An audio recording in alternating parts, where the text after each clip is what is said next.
사랑하는 성도님들, 우리는 이제 어제까지 해서 우리 긴 장정의 이제 이사야서 66장의 말씀 우리가 다 읽었습니다.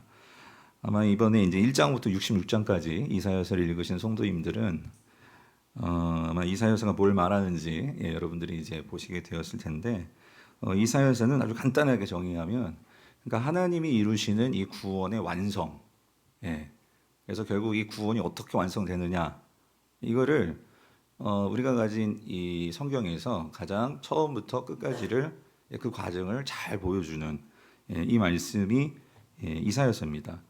그래서 몇 번 제가 금요 성령 집회도 말씀드렸지만 이걸 조금 더 풀어서 이 구원의 완성의 그 스토리를 좀 짧게 다시 한번 소개해드리면, 그래서 이사야서가 이제 크게 두 부분으로 나눈다는 거 이제 여러분이 계속 반복해서 들어서 이해하시죠. 그래서 그 앞부분이 몇 장부터 몇 장까지죠? 1장부터 39장 맞아요. 그리고 후반부가 몇 장이에요? 40장부터 66장. 이게 큰 이제 구분이란 말이죠. 그래서 이 앞부분 1장에서 39장은 그러니까 하나님께서 이 하나님의 백성으로 삼으셨어요. 그게 이스라엘이죠. 특별히 이제 이사야서는 이 남유다. 근데 하나님께서 이 이스라엘을 심판할 수밖에 없는 그 이유, 그리고 심판하시는 그 과정, 이것이 이제 1장부터 39장까지의 가장 중요한 내용이죠. 1장부터 39장을 조금 더 세분에 들어가면 1장부터 12장까지 해서 이 남유다를 심판하시는 그 하나님의 이야기가 나오죠. 그리고 나서 심판은 사실 이 유다에만 국한되는 게 아니고 결국 이 유다가 따르고 또 좋아했고 함께 하려고 했던, 다시 말하면 의지하려고 했던 이 열방, 다시 말하면 이방 나라들, 그 이방 나라들에 대한 심판도 이 전반부에서 나오죠. 이게 13장부터 23장까지 내용이죠.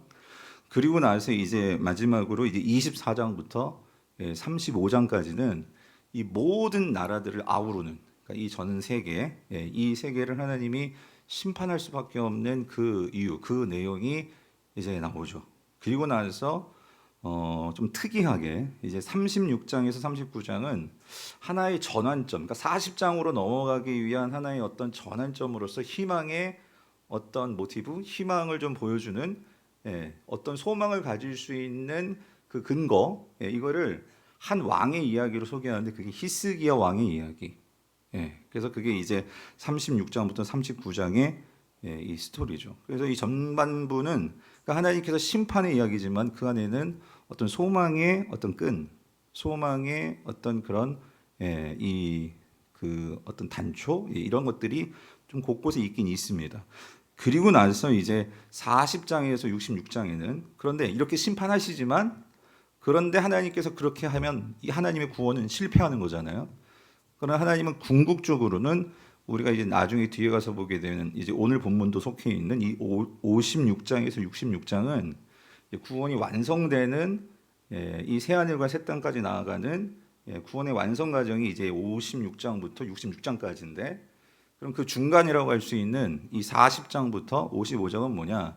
그러니까 이 심판과 구원의 완성 사이에서 하나님께서 그 실패한 이스라엘, 이 실패한 하나님의 백성들을 어떻게 회복시키시는지, 그 구원의 과정, 회복의 과정, 그것이 그러니까 이사야서의 가장 백미라고 하시는 분이 바로 이 중간, 그러니까 이 40장에서 55장의 내용이죠. 이게 왜 가장 백미냐면 여기에 뭐가 나오냐면, 우리는 너무나 잘 알고 있는, 우리는 이제 완성된 계시를 가지고 있기 때문에 이 예수 그리스도, 우리의 메시아 구원자이신 이 예수 그리스도가 어떤 분이신지를 구약에서 가장 선명하게, 가장 자세하게 그거를 보여주는 말씀이 이제 이사야서의 이 중간 부분 40장에서 55장, 여기에 다 나오는 거죠. 그래서 여기에 나오는데 이거를 이사야서에서는 내가 보내는 여호와의 종, 이 여호와의 종이라는 표현으로 그렇게 나오죠. 그래서 이 여호와의 종이 결국 하나님께서 이 앞에서 이 유다가 실현해야 했는, 유다가 반드시 했어야 하는 하나님의 성품 중에 가장 중요한 정의와 공의, 이 이스라엘은 이걸 실패해 버렸어요. 근데 그 정의와 공의를 누가 대신 실현하시느냐? 누가? 여호와의 종. 이 여호와의 종이 그 하나님의 공의와 정의를 실현하고, 그리고 하나님이 이스라엘 백성들에게 너희들은 하나님의 백성으로서 이렇게 살아라 주신 게 뭐예요? 율법. 근데 그 율법을 이스라엘 백성들은 실패했어요. 지키는데. 근데 이 율법을 완전하게 지키시는 분이 누구예요? 예, 너무 멀리 나간 거고 그 이사야서는 누구? 여호와의 종. 예, 여호와의 종이 그거를 완전하게 성취를 하신단 말이에요. 예, 그래서 그 여호와의 종을 믿고 그 여호와의 종을 따르는 자들이 그들이 곧 이사야서에서는 남은 자예요. 남은 자. 그래서 그 남은 자들을 하나님께서는 이제 뭐로 삼으시느냐? 그들 또한 여호와의 종들. 그래서 여러분 제가 순장님들께 강조해 달라고 순모임에서 말씀드렸는데 뭐냐면 이사야서에는 여호와의 종, 단수로서의 여호와의 종이 나오고 복수로서의 여호와의 종들이 나온다. 이 관계는 여호와의 종은 하나의 샘플이에요. 하나님께서 보고 따르라는 하나의 모델이에요. 그게 예수 그리스도시죠. 신약에서는 그 여호와의 종들을 그러니까 이 여호와의 종을 믿고 따르는 자들이 누구예요? 여호와의 종들이 되는 거예요. 그래서 결국 이 여호와의 종들이 나옴으로 이 여호와의 종들이 이제 그 여호와의 종처럼 공의와 정의를 실현함으로 세상 가운데 하나님이 어떤 분인지를 드러낸단 말이에요. 나타낸단 말이에요. 그래서 이 여호와의 종들을 보고 이 세상에 이사야 표현으로 말하면 열방들, 이방 나라들이 그 여호와의 종들을 보고 어디로 와요? 새 예루살렘. 하나님께서 다시 회복시키시는 예루살렘으로 나와서 그래서 그들과 함께 여호와의 종들과 이 이방 나라 백성들과 함께 하나님을 예배하며 찬양할 때 이 땅에 이제 뭐가 실현이 되는 거예요? 그게 새하늘과 새 땅이고 그게 하나님 나라의 완성이 되는 거. 이게 이사야가 말하고 있는 하나님의 구원의 계획이고 구원의 완성이라는 거예요. 그래서 이런 맥락 속에서 이제 오늘 우리가 보려는 대목 60장이 그러니까 하나님께서 이 여호와의 종을 통해서 이 실패한 이스라엘, 다시 말하면 이 유다 백성을 심판하시지만 완전히 심판하는 것이 아니라 이 여호와의 종을 보내서 그 유다의 죄를 대속하게 하시죠. 그러므로 이 여호와의 종을 이제 바라보고 믿고 따르는 자들을 이제 여호와의 종들이 되게 하셔서 그들이 열방을 향해서 그래서 오늘 빛이라는 단어가 많이 나와요. 빛을 발하라 이런 말이요. 그래서 그 여호와의 종들이 그 이방 나라들, 열방들을 향해서 빛을 발할 때 그 빛을 보고 이 이방 나라들이 하나님께로 나와 모두가 하나님을 이제 예배하게 되는 그래서 이 땅에 새 하늘과 새 땅이 임하게 되고 하나님 나라 완성되는 그 스토리가 이제 오늘 60장의 내용이다 이것입니다. 자, 근데 여러분 이와 관련해서 우리가요 이제 한 가지 조금 이제 하나씩 좀 고쳐나가야 될 게 있는데 뭐냐면 우리는 이 질문을 꼭 해봐야 돼요. 그래서 이사야서에서 그래서 하나님께서 그러니까 왜 앞부분에서 그러니까 이 유다를 조금 더 크게 보면 이스라엘을 하나님 왜 심판하시냐 그 소리예요. 여러분 왜 하나님께서 이 유다를 심판하실 수밖에 없냐 그 소리예요. 왜 그럴까요? 성도님들 왜 유다를 심판하시는 걸까요? 이걸 다시 말하면 왜 하나님께서 이 땅에 세우신 하나님의 백성들을 왜 심판하시는 걸까요? 쉽게 생각하면 우리 1장에도 나오지만 이스라엘이 죄를 범했어요. 그죠? 심각한 죄를 범했어요. 우상을 숭배하고 불의를 행하고 하나님을 제대로 마음껏 예배하지 않고 여러 죄를 범했어요. 그런데 여러분 우리가 이사야가 구원의 완성을 보여주는 말씀이라고 했잖아요. 그러면 이 구원의 하나님의 구원의 계획과 하나님의 구원의 완성의 관점에서 볼 때 그러면 이 남유다를 그러니까 이 이스라엘을 왜 심판할 수밖에 없는 것일까요? 하나님은 이스라엘이 죄를 범한 그런 상태로서는요 하나님의 구원의 계획을 성취할 수가 없는 거예요. 무슨 말인지 이해되십니까? 예.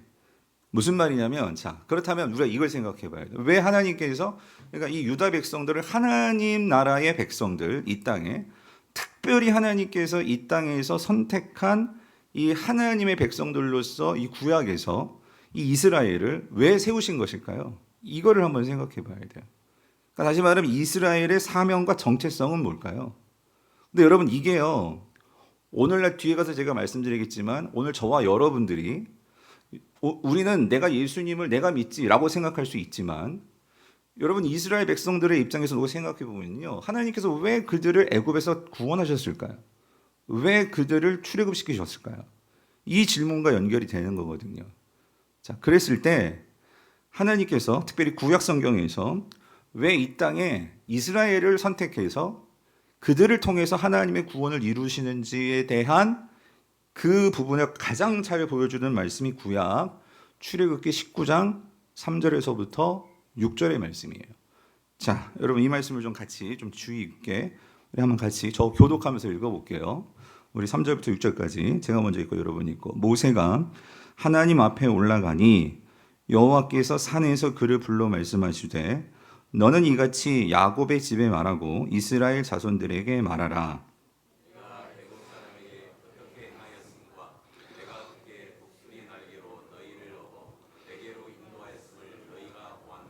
세계가 다 내게 속하였나니 너희가 내 말을 잘 듣고 내 언약을 지키면 너희는 모든 민족 중에서 내 소유가 되겠고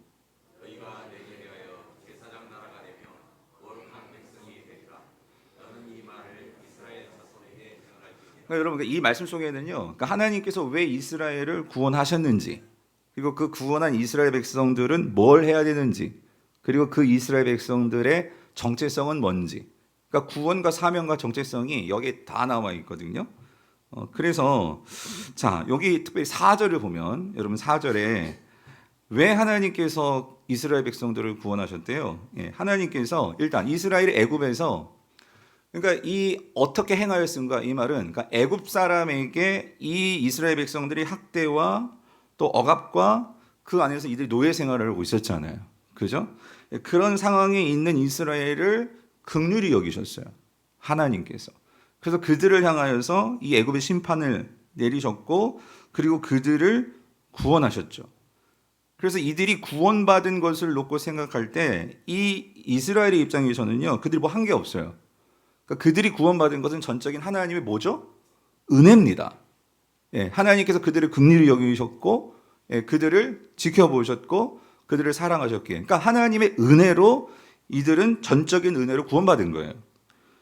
그래서 하나님께서 어떻게 하세요? 이 이스라엘을 구원하시기 위해서 애굽의 군사력을 무력화시켰고 하나님은 그 홍해를 가르셔가지고 거기다 세기를 놔주셨고 이런 하나님의 강권적인 이 구원을 하나님이 그들이 경험하게 해주셨단 말이에요.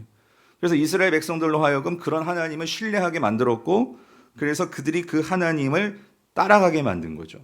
그러니까 우리가 이 구원을 놓고 보면은요, 여러분 보세요. 구원은요, 하나님의 구원에는요, 반드시 뭐가 먼저냐면 은혜가 먼저입니다. 예.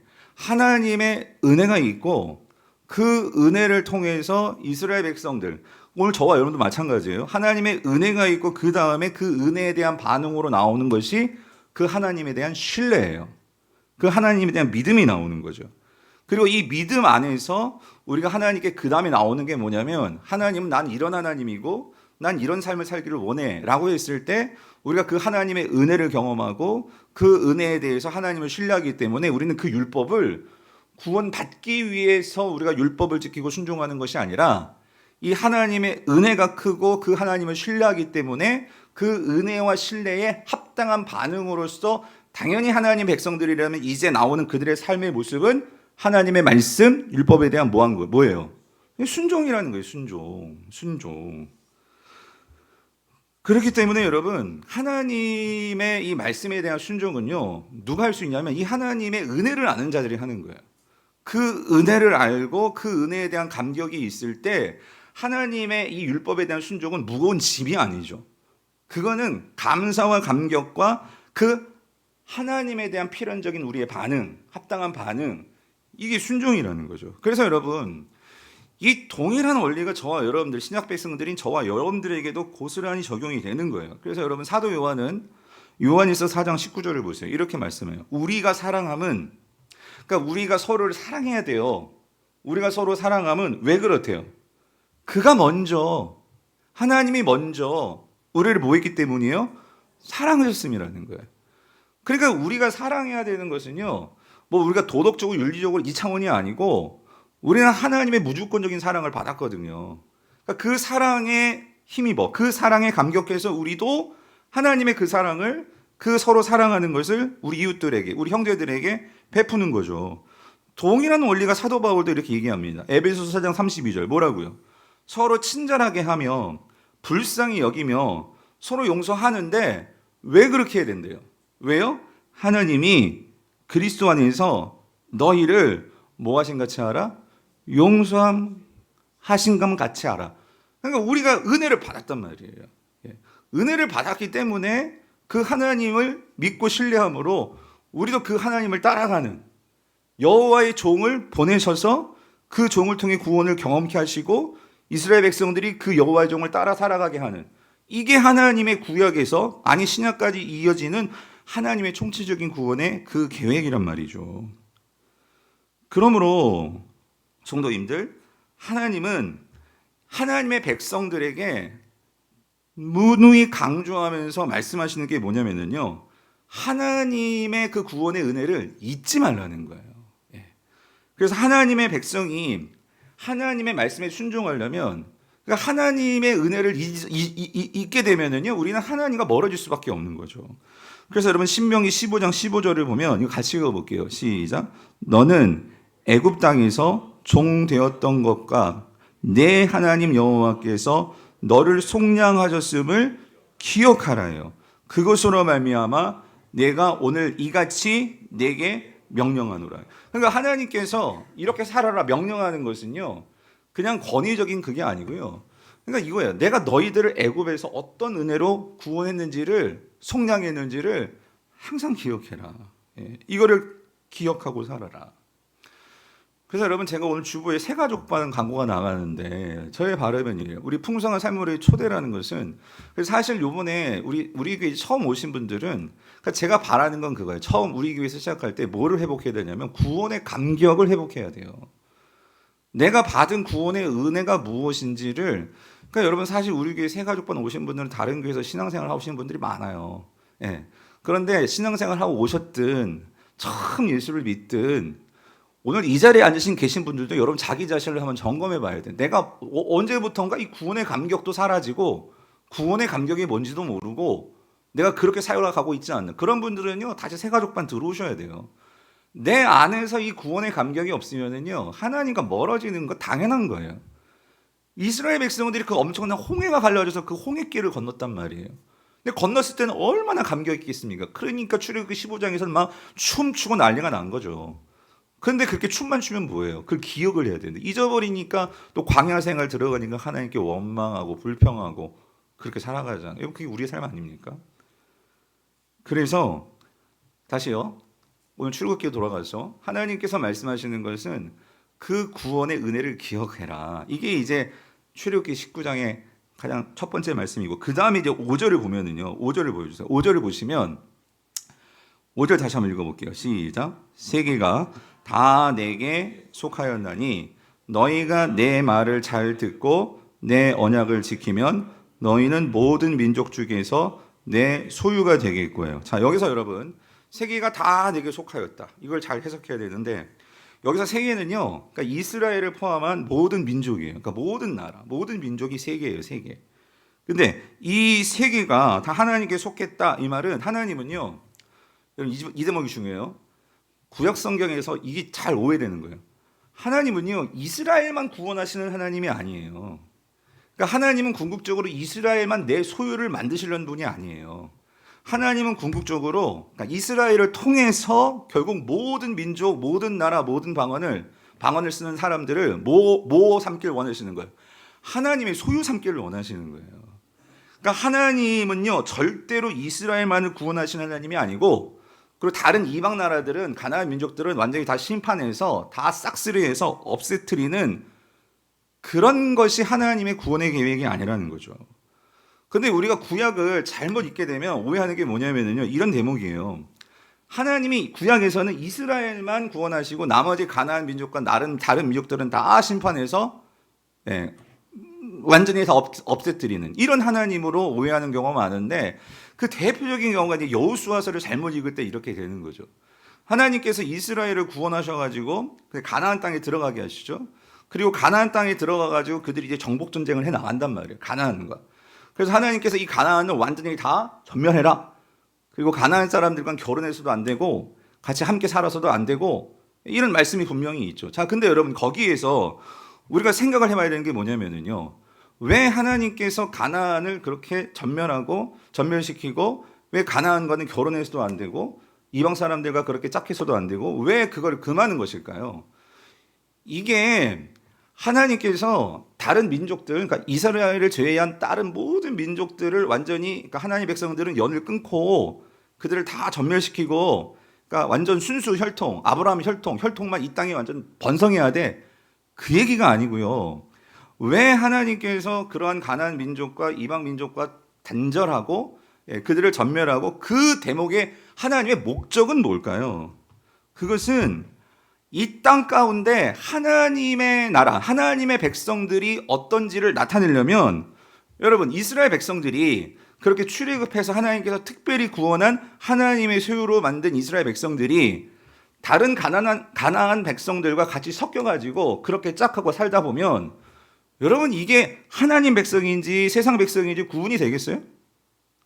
구분이 되겠어요, 안 되겠어요? 당연히 안 되죠.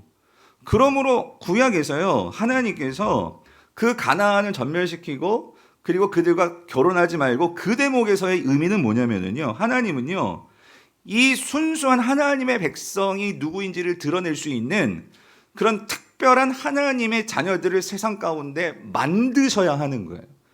그래서 그 하나님의 백성들, 즉 이스라엘을 통해서 그들이 하나님과의 특별한 관계를 통해서 그들의 이 세상 사람들과 다른 그 세상의 방식이 아닌 하나님의 방식으로 살아가는 모습들을 보여줘서 그 이방 사람들이 이 이스라엘 백성들을 보고 어떻게 하는 거예요? 아, 나도 저렇게 살고 싶다.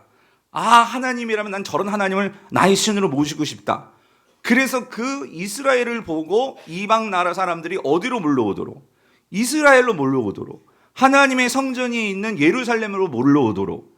그래서 그들도 이제 하나님을 예배해서 모두가 구원받는, 그러니까 이게 하나님의 계획이었다, 그 소리입니다. 여러분, 이해되십니까? 이거를 분명하게 말해주는 게 이제 16장, 그러니까 19장 6절이죠. 출애굽기 6절을 보세요. 6절 같이 읽어볼게요. 시작. 너희가 내게 대하여 제사장 나라가 되며 거룩한 백성이 되리라. 너는 이 말을 이스라엘 자손에게 전할지니라. 그러니까 이게 이스라엘의 사명과 정체성이다, 그 소리예요. 그러니까 이스라엘의 사명이 뭐냐? 제사장 나라가 되는 거예요. 어디에서 제사장 나라가 되는 거죠? 세상에서 제사장 나라가 되는 거예요. 그러면 하나님은 먼저 이스라엘 백성들 안에도 제사장을 두었죠. 그죠? 백성들 가운데도, 이스라엘 백성들 가운데도 제사장이 있었죠. 그러면 그 제사장이 하는 일이 뭐예요? 여러분, 제사장은요, 무슨 일을 해요? 첫 번째는, 그러니까 이들은요, 결국 이거예요. 가장 큰 제사장의 역할은 하나님과 일반 백성들을 뭐 해주는 역할을 해요? 연결해 주는 거예요. 연결해 주는 거. 그래서 어떻게 연결해 주느냐? 한 세 가지 정도. 첫 번째는요, 제사를 드리죠. 이 제사장이 예배를 집전하죠. 예배를 통해서 이 죄인들이 이제 제물을 갖고 와서 하나님께 나아가기 위해서 그런 죄를 속하고 제사를 통해서 하나님과 이 백성들을 연결해 준단 말이에요. 그게 첫 번째 기능. 두 번째 기능은 뭐냐면 제사장은요, 백성들에게 하나님의 율법을 가르쳐 줘야 돼요. 하나님의 말씀을 선포해 줘야 돼요. 하나님의 말씀을 가르치고 그들에게 훈련하고, 이런 일들을 누가 해요? 제사장이 하는 거예요. 그리고 세 번째는 여호와의 이름으로 이 제사장이 일반 백성들을 뭐 하냐면요, 축복을 해줍니다. 축복을 해주는 이 사명을 감당해야 돼요. 그런데 여러분, 이거를 이 제사장의 역할을 고스란히 하나님은 누구에게 맡기시냐면요, 이 전 세계를 향해서는 누구에게 이 일을 하라는 거예요. 누가? 이스라엘이. 그래서 그들이 제사장 나라가 되는데, 그렇다면 이스라엘이 제사장 나라가 된다면 이스라엘은 누구와 하나님을 연결시키는 역할을 해야 되는 것일까요? 세상이죠. 이방 나라 백성들이죠.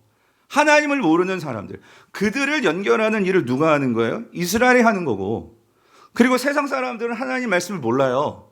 그러면 그 율법을 누가 보여주고 누가 가르쳐야 되는 거예요? 이스라엘이라, 그 소리예요. 그들의 삶으로 하나님의 율법을 보여주고 하나님이 이런 분이야 하는 것들을 이스라엘의 삶으로 그들에게 가르쳐줘야 되는 거죠. 마지막으로 결국 하나님의 그 축복을 그 주변 이웃들에게, 이방 나라들에게 흘려보낼 수 있는 것은 누구를 통해서요? 이스라엘을 통해서요. 자, 근데 여러분, 질문. 이 일을 구약에서 이스라엘이 잘 했나요? 못했나요? 했어요? 못했어요? 못했어요. 그럼 하나님의 구원이 이루어질 수 있을까요? 없을까요? 없는 거예요. 이게 이사야 1장부터 12장까지 내용이에요. 왜 하나님이 이스라엘을 심판할 수밖에 없느냐. 그래서 하나님께서 그때그때마다 선지자를 보내셔가지고 너희들이 돌아와라 돌아와라 그렇게 말을 하는데도 문제는 뭐냐면 이들이 결국은 하나님을 드러내는 자들이 아니라 똑같이 세상 사람들, 세상 나라들을 드러내는 자들이 되었어요. 결국 이들이 뭐에 실패했느냐? 자, 그래서 6절 다시 한번 보시면은요. 하나님은 이들이 제사장 나라가 되고 어떤 백성이 되래요? 어떤 백성? 거룩한 백성이 되라. 여러분, 지난주에도 말씀드렸지만 이 거룩이라는 거, 이 카도시라는 것은요. 사람에게 붙일 수 있는 게 아니에요. 이 거룩이라는 것은 하나님만 드러낼 수 있는 성품이에요. 예. 근데 놀라운 것은 이 거룩을 하나님께서 누구에게 붙여주시냐면 누구에게 붙여주세요? 이스라엘 백성들에게 붙여주시는 거예요. 그래서 여러분, 오늘 여러분이 정확하게 기억해야 되는 게 뭐냐면 거룩은요, 내가 행할 수 있는 게 아니에요. 성경적으로 거룩은요, 하나님이 주시는 거예요. 예. 하나님이 나에게 그 거룩을 주시는 게 성경의 카도시예요. 우리는 다른 종교들은 내가 돌을 닦아서 내가 거룩해지려고 한단 말이에요. 그래서 어떤 구원을 이루든지 어떤 돌을 닦아서 어떤 단계에 들어가든지 여러분 이게 세상 종교들, 다른 종교들이 추구하는 그게 거룩이라면 거룩일까요? 그러나 여러분 거룩은 그렇게 주어지는 것이 아니고 하나님이 그 백성들에게 주는 특권이고 신분이고 이건 선물이 그게 거룩이에요, 거룩. 그러니까 하나님이 거룩하기 때문에 하나님 뭐라고 말씀? 너희들도 거룩하다라고 말씀하시죠. 다시 말하면 거룩의 가장 중요한 것은 구별됨이에요. 구별됨. 여러분 사실 이 세상에 그 어떤 것도 세상에 있는 것은요 다 사람이 만든 것이고요. 절대로 구별될 수가 없어요. 이 세상에 완전하게 구별될 수 있는 분은 누구밖에 없어요? 하나님밖에 없어요. 하나님이 인간과 같을 수가 없는 분이죠. 그런데 하나님께서 그 거룩을 누구에게 주시냐면 오늘 하나님의 백성들에게 주시는 거예요. 왜 거룩하냐면 하나님이 그들과 관계를 맺으시기 때문이다 그 소리예요. 내가 너희들과 함께 하기 때문에 우리가 거룩한 거지 내가 거룩해서 하나님이 나와 함께 하시는 게 아니죠. 그래서 구별되다. 내가 너희를 구별되이 여기기 때문에 우리는 그 거룩이 우리에게 주어지는 거다 그 소리입니다. 그래서 여러분 레위기 20장 26절을 보면은 이렇게 말씀하시죠. 너희는 나에게 뭐 할지어다? 거룩할지어다. 왜냐하면 이는 나 여호와가 뭐예요? 거룩하고 내가 또 너희를 나의 소유로 삼으려고 너희를 만민 중에서 뭐 했다? 구별하였다. 그러니까 거룩의 풀어 쓰는 의미는 구별이란 말이에요. 구별. 그러니까 너희들이 거룩한 것은 내가 너희를 뭐 했다는 거예요? 구별하였다 그 소리예요. 그러니까 여러분 이스라엘의 다른 점은요 이거 하나예요. 세상 사람들과 이스라엘이 다를 점 없어요. 하나는 뭐냐면 하나님께서 그들을 특별히 여겨주신다 그 소리예요. 하나님께서. 그게 그들이 구별되고 거룩되는 가장 중요한 이유죠. 자, 그렇다면 이거예요. 내가 그런 하나님과 특별한 관계에서 구별된다면 그러면 내가 하나님의 백성이라면 그 성도는 그러한 거룩하신 하나님이 나와 함께하는 나는 그런 특별한 존재야. 이러한 분명한 자기 의식이 있고 정체성이 있는 자는 세상에서 이제 어떻게 살까요? 거룩하게 사는 거예요. 그 거룩하게 산다는 건 어떤 의미예요? 하나님이 원하시는 바대로 하나님의 그 성품대로 하나님의 자녀로서 하나님의 말씀대로 그렇게 살아가게 되는 거죠. 여러분 이게 거룩의 메커니즘이라는 거예요. 하나님께서 나를 거룩히 여겨주시기 때문에 내가 거룩하게 사는 거지. 그리고 그 하나님이 거룩하신 분이기 때문에 이런 나를 그렇게 거룩히 여겨주시고 구별해 주시니까 그거에 내가 감격해서 아니 그게 너무나 감사하고 아니 내가 그런 존재란 말이야. 그런 존재와 신분과 사명을 가지고 세상에 나아가서 우리는 주님을 닮은 모습으로 그게 거룩한 삶인 것이죠. 근데 이스라엘은요, 이 모든 생각이 다 부서져 버렸어요. 그래서 세상과 구별된 존재가 아니고, 그러니까 하나님의 거룩한 존재로 세상 속에 있는 것이 아니고, 어떤 존재로 있는 거예요? 우상의 존재로, 우상을 따라가는 존재로, 세상의 그것들을 쫓아 살아가는 존재로, 그렇게 그들이 머문 거예요. 그러니 여러분, 이들을 통해서 어떻게 하나님께서 구원을 이루시겠냐고요. 이런 이들을 통해 가지고 어떻게 열방이 이런 이스라엘을 보고 하나님 예루살렘으로 나올 수 있겠냐고요. 불가능한 거죠. 그런데 여러분 신약 성경도 오늘 저와 여러분들을 예수 그리스도를 통해서 구원받은 저와 여러분들을 통일하게 우리에게 뭐라고 하시냐면 신약은 우리를요 저와 여러분들을 뭐라고 부르시냐면 우리를 성도라고 부릅니다. 맞죠? 성도. 여러분 성도의 뜻이 뭐예요? 성도는 거룩한 무리예요. 여러분 제가 거룩할까요? 여러분이 거룩하십니까? 저 거룩하지 않아요. 예, 여러분. 여러분은 거룩하세요? 그러니까 여러분 우리 모두가 다요. 모르겠어요. 보이는 사람들 앞에서는 사람을 의식하니까 그렇게 보일지 모르지만 여러분 정말 우리가 정직하게 나 혼자 있을 때 여러분 우리가 정말 세상 속에서 아무도 나를 뭐 우리 교회 성도님들이 아니면 제가 보지 않는 그런 곳에서 과연 나는 어떤 모습으로 세상 사람들에게 비춰질까 보여질까. 여러분 성도로서의 모습을 가지고 성도로서의 신분과 정체성을 가지고 우리가 세상 속에서 살아갑니까? 여러분 어떠세요? 그러니까 여러분 성도는요, 내가 진짜 세상 속에서도 성도로서 살아가려면은요, 여러분 우리가 분명히 내가 그리스도 안에 들어와야 돼요. 내가 분명히 그리스도 안에 들어와서 그분을 따라가는 삶이 얼마나 영광스럽고 이것이 얼마나 하나님을 나를 구별하신 것이며 이것이 얼마나 큰 특권인 것인지를 내가 분명히 인식하는 자들만이 여러분 어때요? 정말 그 하나님의 그 예수 그리스도의 피로 내가 정결케 되었다. 이 사실이 내 안에서 감격되어질 때 우리는 그 거룩한 존재로서의 신분으로서의 삶을 살게 될 거예요. 제가 그런 생각을 해봤어요. 여러분 우리가 경찰이요. 내가 경찰이 제복을 입었어요. 그리고 내가 진짜 어렵게 공부해가지고 시험 봐가지고 정말 내가 경찰이 되었어요. 그럼 경찰 될 때 그렇게 처음부터 내가 정말 경찰이 돼서 권력을 가지고 내가 사람들 다 때려잡고 내가 정말 뭐 한 자리 하고 이런 마음으로 경찰이 되겠어요?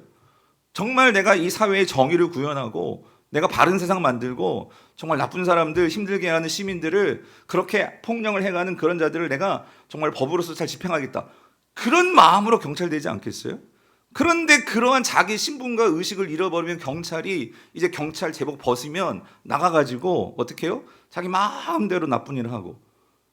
여러분 오늘 하나님께서 저와 여러분들에게 거룩한 예수 그리스도의 보혈로 우리의 모든 더러워진 옷을 깨끗하게 빨아가지고 새 옷을 다 입혀주셨단 말이에요. 빛나고 멋진 그런 새 옷을 입혀주셨단 말이에요. 적어도 우리가 빛난 옷, 좋은 옷, 새 옷 있으면 나가서 세상에 가서 살 때 어때요? 왠지 이 옷이 나를 돋보이게 하는 것처럼 뭔가 이 옷이 주는 뭐 날개라고 하잖아요. 또는 그런 어떤 자신감도 있고 여러분 그게 뭐 새 옷이 주는 뭐 그런 장점이 아닐까요? 그런데 여러분 단지 이 세상의 그런 옷 말고요. 주님께서 그 거룩하신 보혈의 피로 우리를 깨끗게 하셔서 그 새하얀 세마포 옷으로 우리에게 그런 보이지는 않지만 하나님께서 이미 저와 여러분들에게 그 여호와의 종이라는 이 인이 찍힌 그 브랜드가 박힌 옷들을 다 입혀주셨단 말이에요. 그러면 우리가 그런 옷들을 입고 세상에 나가서 우리가 어떻게 살겠어요? 어떻게 살아야 될까요? 그러니까 우리가 이걸 잊어버리니까 어떻게 사는 거예요? 그 이스라엘 백성들처럼 될 수가 있다라는 거죠. 그렇기 때문에 여러분 결국 하나님께서 이 이스라엘 백성들이 그렇게 하나님이 그들을 거룩하게 만들어 주셨고 했는데도 이거를 다 잊어버리고 이 그 우상들을 따라서 세상 사람들처럼 살아가게 되어버린 거예요. 이스라엘이. 그래서 하나님께서 이거를 회복시키기 위해서 하신 조치가 뭐예요? 내가 진짜 바라고 너희들에게 진짜 원했던 그 여호와의 종이 이런 거야 하고 이 땅에 보내주신 분이 누구시라는 거예요. 그게 메시아고 신약으로 말하면 그게 누구예요? 예수 그리스도시라는 거죠. 그러므로 사랑하는 성도님들, 우리 신앙생활은요. 신약 백성들은 분명해요. 우리 신앙생활은요. 하나님께서 그 분명한 여호와의 종을 우리에게 보내주셨기 때문에 우리는 누구 보고 따라가는 삶을 사는 거예요? 예수 그리스도다. 그래서 예수 그리스도. 그 예수 그리스도를 보고 그 예수 그리스도를 알고 그 예수 그리스도를 사랑하고 그 예수 그리스도를 잘 따라가면 여러분 우리는요 이미 거룩해졌고 그 분명한 거룩이 우리를 통해서 세상 가운데 빛을 발하게 된다 그 소리입니다. 그래서 여러분 이사야 59장 20절 21절을 보세요. 60장이 시작되기 전에 하나님 먼저 이걸 분명히 말씀하세요. 뭐라고 말씀하시냐면 자 59장 20절 같이 읽어볼게요. 시작. 여호와의 말씀이니라. 구속자가 시온에 임하면 야곱의 자손 가운데에서 죄가를 떠나는 자에게 임하리라. 이게 뭐예요? 구속자가 시온에 임한다. 이게 여호와의 종이 임한다 그 소리. 우리는 너무나 분명히 알죠. 이 구속자가 누구예요? 예수 그리스도시잖아요. 그 예수 그리스도가 시온에 임한다. 시온이 뭐예요? 시온은 예루살렘이에요. 예루살렘. 그러니까 유다의 예루살렘에 예수님이 오셨잖아요. 예루살렘에 가셔가지고 그 종교 지도자들과 담판 지으시고 빌라도에게 결국 신문 받으시고 심판 받으셔서 그 예루살렘에서 성 밖에서 십자가에 골고다에 달려 죽으셨잖아요. 그런데 그 죽으심이 결국 그 죄를 사하는 대속의 죄, 대속의 십자가가 되었기에 그것을 바라보고 믿고 따라감으로 죄가를 떠나는 자들에게는 그들이 이제 여호와의 종들이 되는 이 은혜가 임한다 그 소리죠. 그래서 21절 여호와께서 이르시되 내가 그들과 세운 나의 언약이 이러하니라. 이게 무슨 언약? 이 새 언약이죠. 새 언약. 새 언약이라는 단어는 여러분 이제 다음 주 예레미야를 읽습니다. 예레미야의 그 새 언약이라는 단어가 분명히 나오는데, 근데 이 새 언약이라는 것이 예수님께서 성찬상에서 그런 말씀을 하셨거든요. 내가 너에게 주는 이 피, 이 포도주, 그리고 내가 주는 이 떡, 이건 나의 살을 내가 의미하는 너희와 맺는 나의 새 언약이다. 나중에 누가복음 가서 찾아보세요. 새 언약이다. 그러니까 이게 지금 예수 그리스도를 통해서 이스라엘과 새로운 언약을 맺는 거죠. 여러분 구약 성경에서 언약을 맺는다는 것은요, 하나님이 특별한 관계를 맺는다 그 소리예요. 특별한 관계를 맺는다는 것은요, 거룩한 백성으로 삼는다 그 소리입니다. 그러니까 다시 실패한 유다였는데 하나님께서 이 여호와의 종을 보내시고 그 여호와의 종을 믿고 따르는 자들에게는 새 언약을 맺으셔가지고 새롭게 하나님의 백성으로, 거룩한 백성으로 삼으신다 그 소리예요. 그러면 그들이 하나님의 백성인 것을 우리가 어떻게 알 수 있을까요? 그 징표로 이렇게 말씀하시죠. 곧 내 위에 이 새로운 여호와의 종들, 그러니까 새로운 이스라엘, 쉽게 말하면 오늘 저와 여러분들, 우리들 위에 뭐가 있느냐? 나의 영광, 그리고 내 입에 둔 나의 뭐가요? 말이 이제부터 영원토록 너의 입에서와 내 후손의 입에서와 그 후손의 입에서 뭐하리라? 떠나지 아니하리라 하시니라요. 여호와의 말씀이라. 이게 무슨 말이에요? 앞으로 예수 그리스도가 여호와의 종이 십자가에 달려 죽으시고 승천하시면 그분을 통해서 이 땅 가운데 뭐를 그 예수님이 보내주실까요? 나의 영, 누구? 성령을 보내주신다 그 소리입니다. 성령을 보내주시고, 그리고 그 예수 그리스도는 이 땅에서 우리에게 뭘 남겨주셨어요? 하나님 나라에 관한 뭘 말씀하셨어요? 진리의 말씀. 그 진리의 말씀을 우리에게 주셨단 말이에요. 즉 내가 여호와의 종들이 된다면 그 여호와의 종들은 이 두 가지를 분명히 갖습니다. 성령과 진리의 말씀을 갖는다는 거예요. 그리고 그 말씀과 진리, 그리고 성령을 통해서 그들은 세상 가운데 그 하나님의 여호와의 종들로서 그들이 세상에서 그 성령의 역사를 따라 하나님의 말씀을 증거하고 그 말씀을 따라 살아가는 것이 계속해서 많은 사람들에게 전파되고 보여져서 그들이 늘어남을 통해서 이 땅 가운데 이제 뭐가 되어지는 거예요? 하나님의 백성들이 가득 차는 하나님의 구원이 이루어진다. 이거를 지금 말씀하고 계시는 거예요. 여러분 아멘이십니까? 그래서 오늘 이 말씀을 하나님의 이 사도들이 예수 그리스도가 오셨잖아요. 그 예수 그리스도가 오심을 통해서 그들은 이 구약이, 이사야의 말씀이 선명하게 보여지는 거예요. 그리고 구약에서 말씀하셨던 하나님께서 왜 이스라엘을 심판할 수밖에 없었나? 왜냐하면 그들은요, 오늘 이 여호와의 종이 보여준 그 모습, 사실은 이스라엘이 여호와의 원래부터 종들이었거든요. 근데 이 여호와의 종들이 실패했단 말이에요.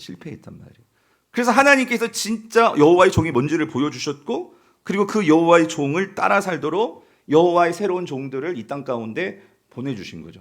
그래서 오늘 이 사도 베드로는요, 우리가 정말 예수 그리스도를 믿는 자들이 이 땅의 여호와의 종들이 되었기 때문에 이제는 그가 이렇게 선포를 합니다. 베드로전서 2장 9절 뭐라고 선포합니까? 같이 읽어볼게요. 시작. 그러나 너희는 택하신 족속이요 왕같은 제사장들이요 거룩한 나라요 그의 소유가 된 백성이니. 여러분 여기까지 우리 이건 어디서 봤던 거예요? 우리 아까 봤죠? 어디서 봤어요? 구약에서 출애굽기 19장 3절부터 6절에서 봤던 말씀이잖아요. 이스라엘을 제사장 나라 되게 하겠고 내가 거룩한 백성 삼겠다. 하나님께서 말씀하셨잖아요. 근데 그걸 실패했다고 했잖아요.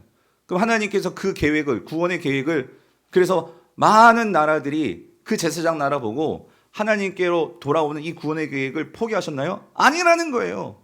베드로는 예수 그리스도가 이 땅에 오셔서 이제 그 구약 백성, 구약이 이스라엘이 실패한 그 사명을 하나님께서 이제 누구에게 이제 맡기셨느냐? 그 여호와의 종을 믿고 따르는 자들. 여러분 그들이 누구예요? 신약에 교회들이죠. 교회들. 그 교회가 누구예요? 오늘 이 시간에 앉아있는 누구예요? 저와 여러분들이잖아요. 여러분 예수를 믿고 따르기로 작정한 자들이 아니십니까? 아멘이십니까? 아멘이라고 하셨다면 오늘 이 하나님의 베드로의 이 전서의 이 말씀이 이 하나님의 백성으로서의 정체성과 사명이 이제 누구에게 전해진 거예요? 저와 여러분들에게 전해진 거예요. 그래서 이 사명과 정체성을 가지고 우리가 어떻게 된대요? 베드로는 거기에 분명하게 이걸 덧붙이죠. 뭐라고? 이는 너희를 어두운 데서 불러내요. 그의 기이한 빛에 들어가게 하시니 이 아름다운 덕을 우리가 뭐 해야 된대요? 뭐 해야 된대요? 선포해야 된다는 소리예요. 우리가 어두운 데 있었는데, 여러분들이, 저와 여러분들이 어두운 곳에 있었는데, 마치 비유적으로 우리가 어떻게 그 어두운 데서 나온 거예요? 빛 대신 예수 그리스도가 오셨기 때문에 그 빛을 보고 우리가 그 빛이 있는 곳으로 나온 거예요. 그 빛이 우리를 불렀기 때문에 이리로 오라고. 그런데 여러분, 정확하게 베드로가요, 이 뒷부분, 너희들이 그의 그 아름다운 덕을, 그 예수 그리스도가 행하신 그 아름다운 그 구원의 그 은총을, 우리가 그 십자가의 은혜를 우리가 드러내는, 선포하는 삶을 살아야 된대요. 이게 뭘 말하는 걸까요? 이게 오늘 본문이더라 그 소리예요. 여러분, 오늘 본문 60장 1절부터 3절을 이제 같이 다시 한번 연결해서 이 베드로전서 2장 9절을 머릿속에 두고 한번 읽어보세요. 같이 읽어볼게요. 시작. 일어나라, 빛을 발하라. 이는 내 빛이 이르렀고 여호와의 영광이 내 위에 임하였음이라. 여기 내 위에 임했다는 것은요, 성령이 이제 너희들에게 임했다 그 소리입니다. 그리고 빛이 이르렀다는 소리는 무슨 말이냐면요, 예수 그리스도가 오셨다 그 소리입니다. 아멘이시죠? 그렇기 때문에 우리가 어떻게 됐어요? 보라, 어둠이 땅을 덮을 것이며 캄캄함이 만민을 가려우려니와. 그러니까 여러분, 아직도 여전히 이 세상에 이 사람들은요, 세상 사람들은 주님을 몰라요. 하나님을 몰라요. 여전히 어둠이 이 세상 가운데 깔려 있어요.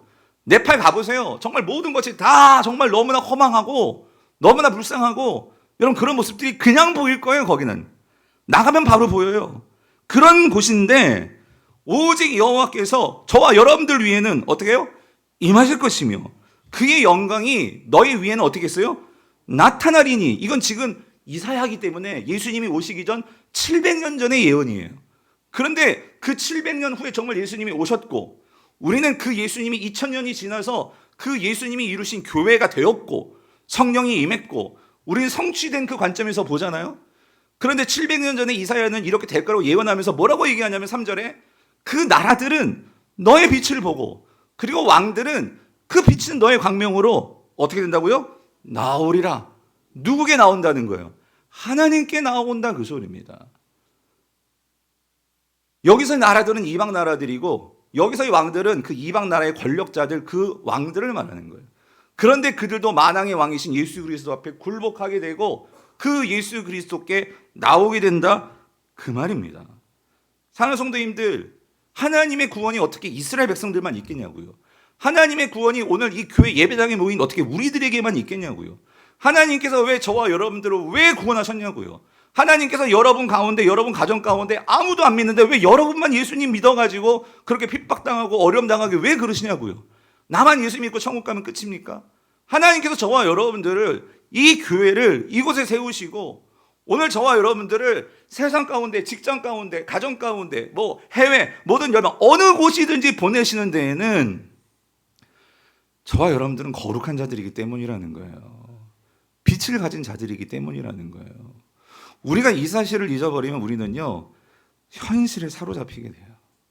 현실에 사로잡히게 되는 순간 우리는요, 나도 모르게 하나님이 아닌 우상을 쫓아가게 되어 있어요. 저희가 목사라서 현실을 몰라서 그러는 게 아니라, 여러분, 목사도 현실에 살다 보면은 때로는 이렇게 우울해지기도 하고요. 나는 왜 이것도 없고 저것도 없고 그런 생각이 들 때도 있어요. 그러나 그럼에도 다시 저를 깨우는 것은요, 저는 항상 말씀을 붙들고 살아가니까, 의무적으로 말씀을 또 전해야 되는 자니까. 그런데 그것이 그때그때마다 하나님께서 이런 하늘 소망을 보게 해주시니 저는 그 주님을 더 갈망하게 되고 소망하게 되고, 여러분, 그렇게 살아가게 되는 거죠. 여러분, 이런 거예요.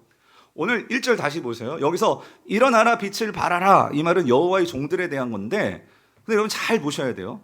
여호와의 종들, 다시 말하면 저와 여러분들은요, 여러분, 우리가 스스로 빛을 발할 수 있을까요?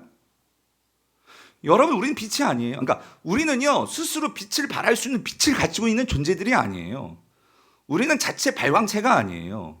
성경적으로 저와 여러분들은 빛을 발하는데, 우리는 어떻게 빛을 발하는 걸까요? 예수 그리스도가 우리 안에 들어왔기 때문에 빛을 발하는 거예요. 오늘 저와 여러분들은 반사체예요.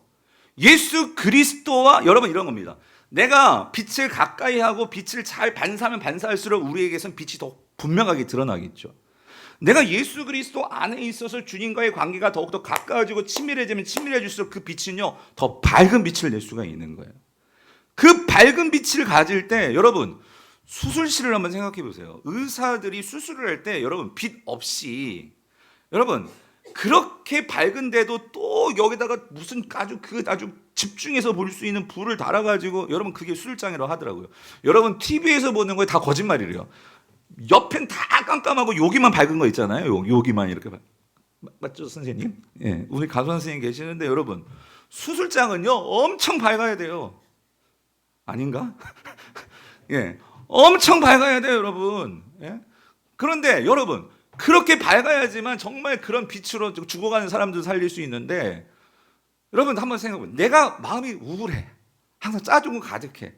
여러분 성도가 그래가지고 어떻게 세상에서 가정에서 빛을 발하고 어떻게 그런 여러분들을 보고 매력적이라 가지고 세상이 여러분의 남편이 애들들이 교회 나오겠습니까? 예.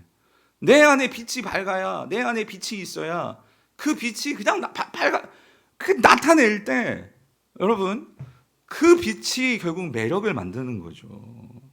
그래서 여러분 예수님께서 말씀하신 거예요. 마태복음 5장 14절에서 16절에서 이거 제자들에게 말하는데 제자들이 이렇게 선포하죠. 너희는 세상에 뭐다?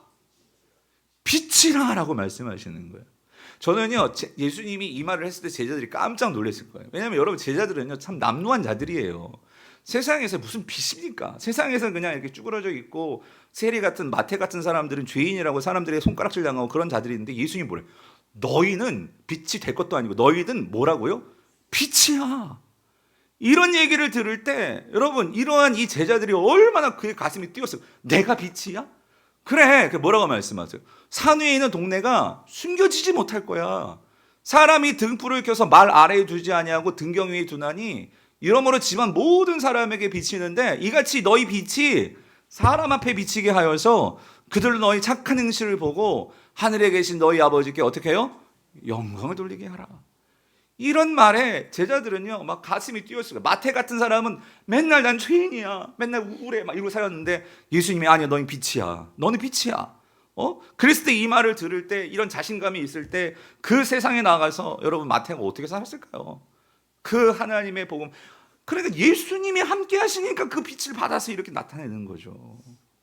사랑하는 성도님들, 저는 오늘 저 여러분들이요 이 빛을 바라는 그런 매력적인 사람들이 되시기를 정말로 축원합니다. 적어도 초대교회 성도들은요 그들이 가난하고 여러분 참 예수 믿는 사람들 한번 생각해 보세요. 이 사람들이 참 예수 믿는 그 사람들이 많이 모이는데 이 사람들이요 뭐 세상적으로 조건이 좋고 뭐 이런 사람들이 모였겠습니까? 다 병들고 어렵고 힘들고 가난하고 그런 사람들이 처음에 신앙생활을 하는 거예요. 근데 제가 놀라는 게 뭐냐면 여러분 사도행전 2장 44절 47절 여러분 잘 아는 말씀이죠. 그러한 세상에서 가난하고 힘든 삶을 사는 사람들이 모였는데 그 믿는 사람이 다 함께 있어서 어떻게 해요? 모든 물건을 서로 통용하고 또 재산과 소유를 팔아가지고 각 사람의 필요에 따라 나눠주고 날마다 마음을 같이하여 성전에 모이기를 힘쓰고 집에서 떡을 떼고 기쁨과 순전한 마음으로 음식을 먹고 하나님을 예배하면서 찬미하면서 그렇게 살아가니까 그 다음이 너처럼 너무나 부럽고 너무나 정말 마음이 너무 따뜻해지는 게 온 백성에게 뭘 받았다? 칭송을 받았다.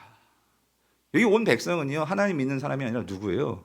하나님 믿지 않는 사람들. 그러니까 정확히 예수님 믿지 않는 사람들, 네? 세상 사람들. 그들에게 칭송을 받으니까 그들을 보고 이 초대교회 성도들을 보고 주께서 구원받는 사람을 날마다 어떻게 해요? 더하게 하시느니라. 저는 이런 교회를 꿈꿉니다. 사랑하는 성도님들, 정말 여러분들이 삶 속에서 빛을 발하는 내 안에 예수 그리스도 여러분, 그래서 여러분 중요한 건 이거예요. 내가 아무리 빛을 발하려고 해도 여러분 내가 예수님과의 관계가 없으면 빛이 안 나와요. 예. 내가 예수님과의 그 친밀한 관계 속에 내가 알고 있는 예수님이 크면 클수록 그 사람은 빛이 나올 수밖에 없어요. 비춰질 수밖에 없어요. 여러분 교회는 빛을 발하는 곳이에요. 그래서 여러분 우리가 공동체적으로 볼 때도요 참 감사한 건 저희 교회에서요 많은 빛을 발하는 그런 일들을 하죠. 금요일마다 정말 나오셔가지고 우리 반찬 봉사 하시는 분들 정말 여러분 이게요 정말 우리 교회가요 참 감사한 것은 이런 반찬팀들을 통해서 진짜 이 도봉구청과 이 관내 쌍문 3동 안에서는요 정말 좋은 칭찬의 소식들이 너무나 많이 들려오는 게 제가 감당하기 어려운 것, 제가 한 것도 아니고 우리 성도님들이 그렇게 특히 반찬팀들이 그 나와가지고 그렇게 섬길 때 여러분 이 반찬팀이요 쌍문 1동, 2동, 3동, 4동 그리고 방학동 1동, 3동 저희가 총 64가정을 섬겨요. 위기 가정들을. 예. 그렇게 그 가정에 우리 성도님들이 참 감사하죠. 재정은 도봉구청에서 줘요. 위기 가정은 선정해줘요. 그런데 우리 성도님들이 정말 그분들을 위해서 기도하면서 맛있게 반찬을 만들어서 그래서 그들을 섬길 때 여러분 그리고 묻지 않겠어 이게 어디서 나오는 거예요? 누구라도 한 명이라도 물을 거 아니야. 아 이거 강북의료교에서 섬겨요. 이런 일들이 퍼져나갈 때 아 교회가 이런 일도 하는구나. 여러분 그런 것들이 결국 뭐죠? 빛을 발하는 거죠. 그뿐만 아니라 지난번에 우리가 이제 창립기념 때 참 이게 좋은 것 같아요, 여러분. 저희가 창립기념 때 이제 뭐냐면 작년부터 삼계탕 잔치 했잖아요. 주변에 어르신들 와가지고 그 삼계탕 한 것이 뭐라고 그런데도 그렇게 고마워하고 그것들이 입소문 나니까 언제 또 하냐고 교회 그러면서 예수님을 믿든 안 믿든 어쨌든 교회 와가지고 여기 올라오셔가지고 본당에서 그렇게 마당이라도 밟고 여러분 그게 전도입니까? 그렇게 생각하실 분도 있지 모르겠지만 여러분 저는 그래요. 전도는요 그렇게 그들의 마음이 조금씩 열릴 때 칭송을 받을 때 그들 중에는 누군가에게 뭐예요? 왜 예수 믿는 사람들이 왜 이렇게 하냐고 하면서 예수님에 대해서 관심을 갖게 되는 거 아니겠어요? 지난주 우리가 목요일에는요 생소식반 여러분 그 둥근달 어린이 저도 그것까지 생각 못했는데 과연 어린이들을 그 놀이터에서 공원에서 그래서 거기에서 우리 한심정대 바이올린 연주해주고 인형을 보여주고 또 거기에서 직접적으로 복음 제시하고 그랬더니 들리는 말에 의하면 아이들 다 거기에서 영접기도 하고 그리고 또 그 중에서 한 두 분의 어떤 애들을 둔 어머니였는지 할머니였는지 우리 유치부 나오겠다고 그러고 여러분 이런 역사들이 교회가 여러분들이 가진 각자의 달란트대로 어떤 분은 주방 선교사, 어떤 분은 어린이 선교사, 어떤 분들은 그런 다양한 하나님께서 주신 그러한 은사와 사역을 가지고 우리가 이 땅에서 살면서 그렇다고 여러분 직장 다 내팽개치고 이 일만 하는 게 아니라 하나님이 주신 나의 그 일터에서뿐만 아니라 주어진 시간들을 그렇게 하나님의 영광을 위해서 내가 쓸 수 있다면 여러분 그게 얼마나 우리가 일어나 빛을 발하는 귀한 일이냐는 거죠. 특별히 정말 기대되는 거는 우리 청년들이 이제 여러분 이제 네팔을 갑니다. 19명의 청년들, 6명의 우리 장년 집사님들, 교육자 1명 같이 이제 네팔에 가가지고 정말 그 땅에 여러분 빛을 발하러 가는 거예요. 제가 단언코 말씀드리지만 여러분 그들이 여러분이 가가지고 당장 복음을 믿을지 안 믿을지 그건 하나님께 맡기는 거고 우리는 가서 가장 기쁘게 내 안에 계신 예수님의 그 기쁨이 뿜어져 나오면 되는 거예요. 보여지면 되는 거예요. 그럴 때 그들이 왜 이들이 이렇게 여기까지 와가지고 저렇게 애를 쓰나? 왜 이렇게 그들이 베풀고 왜 그렇게 저들은 뭔가 그렇게 기뻐가지고 저렇게 즐거운가? 여러분 그것들이 뭐예요? 우리가 일어나 빛을 발하는 거 아니겠습니까? 사랑하는 성도님들 이게 선교와 전도만이 아니라 여러분들이 지금 이제 내일부터 세상에 곧 들어가요. 아니 지금 당장 가정으로 들어가요. 직장으로 들어가요. 들어갔을 때 여러분 생각해 보십시오. 과연 내가 매력적인 사람인가? 여러분 이 매력이라는 게 뭐 화장 예쁘게 하고 향수 뿌리고 그 매력을 말하는 게 아니라 내 안에서 복음의 빛이 있나? 복음의 향기가 있나? 내가 하는 일을 통해서 예수 그리스도가 들어가나? 제가 딱 하나 성경적인 예만 말씀드리고 설교를 끝낼게요. 여러분 사도 바울 당시 한번 생각해 보세요. 그 당시는 신분 계급이요 너무나 철저하게 이 갈리는 사회였어요. 여러분 내가 노예예요. 노예로 태어났어. 여러분 노예로서 삶의 어떤 보람, 삶의 어떤 기분, 나의 미래, 나는 죽어도 노예고 내 애들도 노예로 태어날 거예요. 이런 인생을 살아가는 자들 여러분 소망이 있겠습니까? 어떻게 삶을 살아갈까요? 근데 사도 바울이 그런 노예들이 예수님을 믿기 시작했어요. 그 교회에 나오는 거예요. 초대교회에. 이들에게 무슨 복음을 전할까요? 여러분 에베소서 6장 여러분 5절부터 7절을 보면 사도 바울이 이렇게 권면해요. 종들아 두려워 말고 종들아 두려워하고 떨며 성실한 마음으로 육체의 상전에게 어떻게 해요? 순종하는데 내가 그냥 사람 보고 순종하려고 하면 여러분 이게 기쁨이 있겠어요? 근데 있잖아. 자, 누구에게 하듯? 그리스도께 하듯 해라. 너희들이 이 땅을 살아가면서 이 땅이 다가 아니라 우린 예수 그리스도를 만날 거야. 그러면 지금 네가 하는 그 일에서 힘들고 어렵지만 그게 정말 예수님을 위해서 한다. 예수님을 위해서 한다라고 하면 생각하고 정말 한번 그렇게 해봐. 그러면 이런 거죠. 내가 그냥 노예라고 생각하면은요, 그냥 눈가림만 하고 끝내고 싶을 거예요. 그죠? 그리고 그냥 단지 사람 앞에서만 사람 좋게 만드는 아첨하고 그런 식이에요. 사람을 기쁘게 하는 이게 대부분의 노예들이 그렇게 일하는 것일 거예요. 근데 그렇게 하지 말고 어떻게 하래요? 그리스도의 종들처럼 마음으로 하나님의 뜻을 어떻게 해요? 행하고 기쁜 마음으로 섬기기를 어떻게 해요? 죽게 하듯 하고 누구에게 하듯 하지 말라? 사람들에게 하듯 하지 말라. 여러분 만약에 이렇게 한다고 생각해 봅시다. 그럼 많은 노예들이 있는데 유독 이 노예는 뭔가 달라. 예? 주인이 이 노예를 바라볼 때 어떤 생각이 들까요? 이 주인은 예수님을 몰라요. 뭔가 다르다고 해서 뭔가 관심을 갖고 여러분 그렇게 보지 않을까요? 근데 이게 하루아침이 아니라 그런 삶을 계속 살아가는 이러한 노예를 통해서 만약에 이 주인이 예수님을 믿게 된다면 그러면 오늘 이 예수님은 주인에게 뭐라고 말할까요? 너희들이 그리스도에게 사랑을 받은 것처럼 그 노예들을 섬기고 사랑해라. 그 말씀이 이제 위에 나오는 거예요. 사랑하는 성도들 말씀을 맺겠습니다. 오늘 우리가 이 세상에서요. 하나님은 저와 여러분들을 빛으로 부르셨어요. 빛으로. 그래서 여러분 어느 곳에 있든지 하나님 내가 정말로 그런 빛을 바라는 그런 새로운 삶을 여러분이 살아갈 때 여러분의 삶에 그 어두움들이 사라지고 여러분들의 삶에 새로운 나라가 세워지는 이 하나님의 놀라운 일들을 보게 되시는 우리 저와 여러분들 모든 성도님 될 수 있기를 주님의 이름으로 축원드립니다. 오늘 이 말씀